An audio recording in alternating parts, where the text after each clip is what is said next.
Olá, queridos alunos. Essa aula é para o PV, pré-vestibular. Eu sou o professor Echeverria, de Química.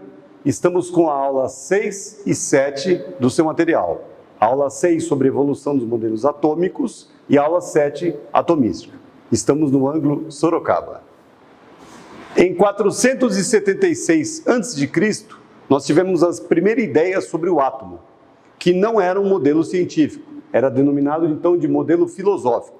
Foram os filósofos gregos Leucipo e Demócrito, também conhecidos como atomistas.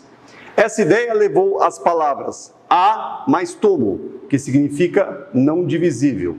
Ou seja, para os atomistas da época, os átomos seriam indivisíveis, infinitos e imutáveis. Transcorreu um longo período de tempo, até o ano de 1808, já na era cristã, para que surgisse um modelo científico, o modelo da bola de bilhar, proposto pelo inglês John Dalton. Para Dalton, o átomo apresentaria-se ainda como indivisível, como se fosse uma esfera maciça, semelhante a uma bola de bilhar, sem carga elétrica e formando substâncias químicas. O que o Dalton fez foi, em seu modelo, utilizar as relações de massa e, portanto, conseguiu, a partir daí, o primeiro modelo científico.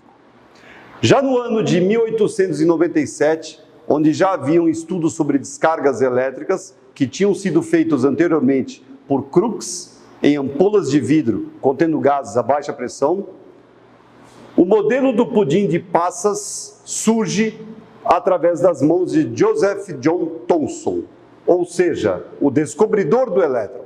Por quê? Thomson é que propôs que aquelas descargas elétricas negativas, antigamente chamadas de raios catódicos, porque aparece assim em vestibular, ele propõe que sejam os elétrons.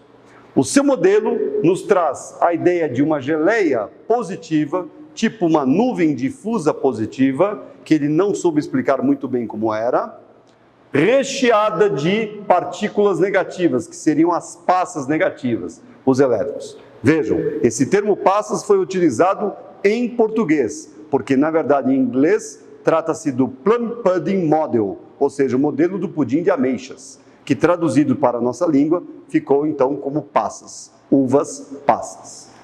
Thomson ainda descobre a relação entre a carga do elétron e a massa do elétron, como um valor constante.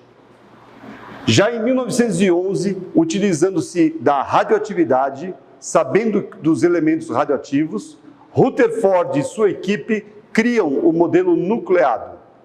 Nesse modelo, o átomo apresentaria um núcleo positivo relativamente central, que é onde estariam as cargas positivas, os prótons, e a eletrosfera ao redor do núcleo como as cargas negativas, onde estariam os elétrons. Como foi que ele concluiu esse modelo? Muito parecido com o sistema planetário. Ele fez a experiência da lâmina de ouro bombardeada pelas partículas alfa, vinda do polônio radioativo. Essas partículas alfa atravessariam, em sua maioria, a lâmina de ouro, algumas sofreriam desvio, provando a existência de espaços vazios dentro do átomo. Ou seja, o núcleo seria cerca de 10.000 a 100.000 vezes menor que o tamanho do átomo, da própria eletrosfera. Vejam, Rutherford fica tido como o descobridor do próton. Em 1913, aparece o dinamarquês Niels Bohr, que determina a movimentação dos elétrons, a determinação dos níveis de energia. Cada elétron tem uma órbita e se mantém nela porque a energia é constante. Para sair de sua órbita, somente se o elétron ganhar um fóton de energia, que seria uma energia de uma fonte externa, podendo ser elétrica, radiação ou térmica. Com isso, dá-se o salto quântico. Ao retornar para uma órbita inferior, o elétron libera essa diferença de energia na forma de luz, ondas eletromagnéticas. Como exemplos desses saltos quânticos, nós temos os fogos de artifício, a aurora boreal, vagalumes e muitas lâmpadas muitas lâmpadas, como são as lâmpadas de pedágio, as lâmpadas ultravioleta, por exemplo. Em 1932, houve a descoberta do nêutron por um aluno do Rutherford, o James Chadwick. Ele consegue, num acelerador de partículas, a desintegração do nêutron em próton, elétron, que é semelhante à partícula beta, e o neutrino, que é um mini-nêutron. O nêutron tem carga zero por quê? Porque o nêutron é formado por um próton que é positivo, um elétron que é negativo e o neutrino que é zero, cuja somatória também dá nula. O átomo, então, proposto já por James Chadwick, sim, é aquele que contém núcleo com prótons e nêutrons, eletrosfera contendo elétrons. Percebam, não tem nêutrons no átomo de Rutherford. A atomística avança diante da descoberta de Henry Moseley, que foi exatamente a descoberta do número atômico, ou seja, cada elemento químico possui átomos com um certo número de prótons, que emitem um comprimento de onda específico, de acordo com o número de prótons, ficando assim o número atômico definido como o número de prótons.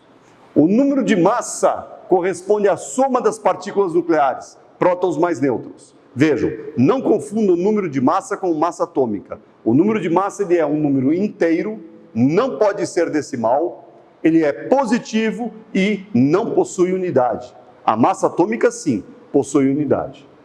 Então, o átomo ou um grupo de átomos pode perder elétrons ou ganhar elétrons? Sim, sempre falando em elétrons de valência. Ou seja, se ele perder elétrons, torna-se um íon positivo, um cátion. Se ele ganhar elétrons, torna-se um íon negativo, um ânion.